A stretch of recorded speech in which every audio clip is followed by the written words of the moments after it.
Good afternoon, everybody, and welcome back to another installment of Scott's Selections here for Sunday, August 25th. Before we get into today's play of the day, we'll quickly recap what happened yesterday. Yesterday, we didn't have a video on statsalt.com. However, we did have a video on the Winners and Whiners page as we ended up subbing in for Scott Steen once again. And we definitely had a solid day as we ended up going 2-1 for plus zero point 0.7 units. So if you ended up backing all three plays, you made a little bit of profit. Unfortunately, we were going for the sweep, and then Arizona ended up losing to Hawaii outright, despite forcing 6 turnovers. Definitely a very entertaining game of football. If you honestly didn't have much money on it, or didn't have much money in Arizona, you just were just watching the game itself.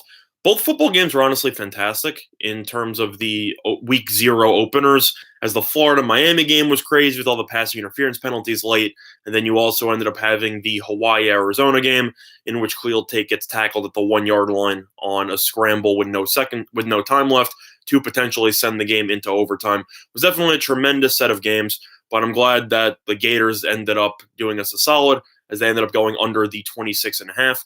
So we ended up winning that one. We also won the St. Louis Cardinals first 5 minus a half, which was available at minus 125. We ended up winning that easily as the Rockies ended up getting shut out. So we ended up going 2-1. But in terms of the play of the day today, how's it going, Chef? How's it going, Terry? In terms of the play of the day, we are actually going to be going back to the Cardinals and the Rockies today. And we are going to be taking the St. Louis Cardinals over 2.5 in the first 5 innings, which is available at minus 120 at 5 dimes. Now, the main reason why we like this, first of all, the pitching matchup will be between Antonio Sanzatella and Michael Wacha. Not a big Wacha fan, so overall, I'm just going to ignore him and pretty much skip him from the equation.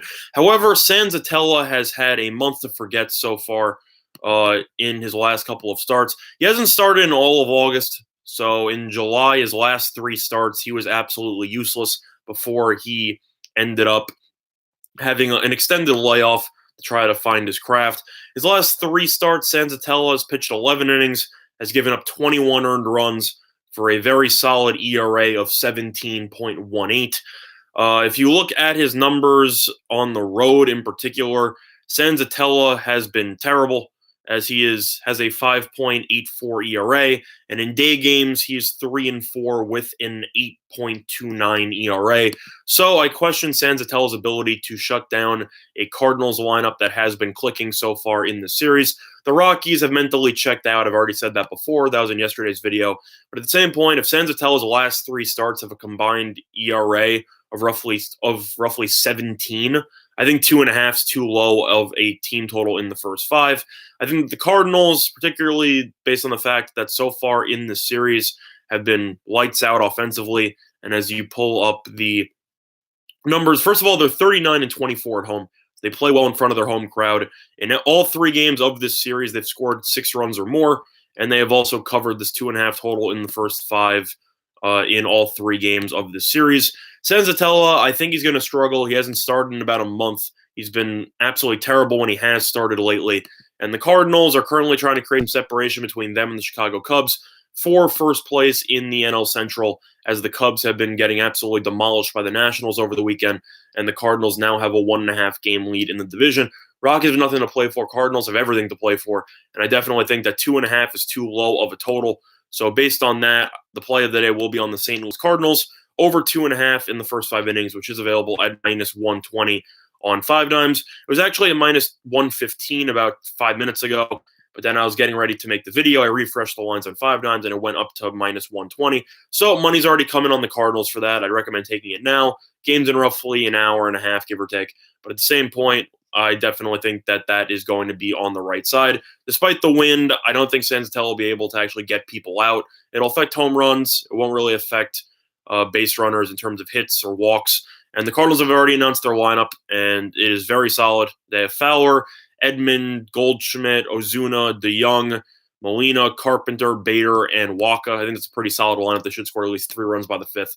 So based on that, the Cardinals over 2.5 on in the first 5 at minus 120 on 5 dimes is the play of the day. Now, question. First of all, how's it going, Brian? Thanks for joining us. Jeff, nice job with the plus 7.5 on Miami and the under. Definitely a sweat towards the end over there. But at the same point, yeah, Brian, sorry about your Rockies, but I think you've also realized they've kind of fallen apart.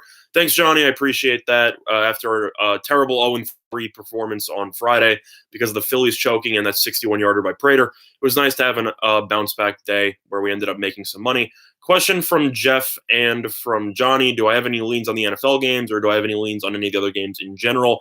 In terms of today's card, honestly, not the biggest fan, but in terms of the actual value here, I would have to lean. Let me actually just look at this real quick. In terms of the football game, I'm going to start out with that first. I think I just have to lean to the Steelers based on the fact that money has poured in on them lately. In terms of this game, I'm not going to touch it, but Tennessee was up to -3. They're down to -1.5 or -1 in most spots. So the fact that money's coming on Pittsburgh consistently just makes me believe that Tennessee will be the wrong side of this equation. I don't really know much about how often Mariota is going to be playing, or I know Big Ben's probably not going to play at all with Pittsburgh, as you know they're going to need him to stay healthy during the regular season. But in terms of the preseason, Tomlin's been known for being a terrible preseason head coach. However, the Steelers are 2-0, and Mason Rudolph has actually looked really solid in relief, and his connection with James Washington has carried over to the NFL. In terms of the actual game itself, I don't really have any thoughts. I know money's coming on the under. It's gone from 43 to 40. So if you want to follow the line movement, I'd recommend taking the Steelers and the under. But for me personally, I'm not going to touch that game. I'm simply just going to skip it. In terms of the rest of the betting card, I will lean to the Pirates as an underdog at and that game should be taking place at roughly 1:35 Eastern time. I know the Pirates are going for a sweep. I know that Bauer's been on the mound, but overall Bauer's been pretty underwhelming with the Reds as he has a 5.87 ERA since joining the Reds. Pirates have won the first two games of the series. They won yesterday 14-0. The Reds came into the series off of a day off, and they've scored a combined 2 runs in the first 18 innings of the series. Pittsburgh, I know Agrazal's been hit or miss, but at the same point, plus 124 is a little bit too high for me. So I will lean to the Pirates on the money line, converting on the sweep. The Reds have simply just fallen asleep at the wheel when they've been at the plate, and I just don't trust them in this one. And overall, Pittsburgh, they've been terrible, but Josh Bell has over 100 RBIs, and they still have the ability to score at least 5 runs per game in any given game. So based on that, lean to the Pirates on the money line at plus 124. I think that line is a little bit too high. I think that should be somewhere in the plus 105 to minus 105 range. So lean to the Pirates on that one. Other than that, looking through the rest of the card, in terms of the Cubs and Nationals game, somebody's asking if I think the Cubs will get swept. Truth is, I don't really trust Cole Hamels that much based on his recent performances. Even though he was good enough against the Giants to get the win, I don't really think he pitched that well. But overall, Strasburg has been absolutely shutting the door lately. And I definitely love the way the Nationals have been playing. They've been on fire. The Cubs, for me, maybe it's just the whole NL Central. I think that whole division's overrated. But Strasburg's 15-5 with a 3.65 ERA. Hamels is 7-4 with a 3.73 ERA. Hamels was pretty solid in his last start, 6 innings, 3 runs, which was good enough to get the win against San Francisco, as I mentioned before. But overall, do I think that the Cubs are going to get swept? I definitely think it's possible. I wouldn't avoid betting on the Nationals just because you think the Cubs won't get swept. I don't really think that makes much sense in terms of that, Corey. But for me, I think it's warranted. I think Strasburg will pitch well. However, if you were going to bet on the Nationals, I'd bet on the first 5. I still hate the Nationals bullpen, and the Cubs bullpen has actually performed a little bit better lately, with the exception of Strop. So I think that if you were going to take the Nationals, you should take them on the first 5, as Strasburg should look to shut down the Cubs once again. Yeah, Michael, in terms of the game itself, I'd lean to the Steelers, but I'm personally not going to bet it. In terms of line movement, money's coming on the Steelers. I think that just makes sense. Other than that, though, pretty underwhelming card. I know the U.S. Open is going to be starting tomorrow, so I will be coming out with a tennis video later tonight.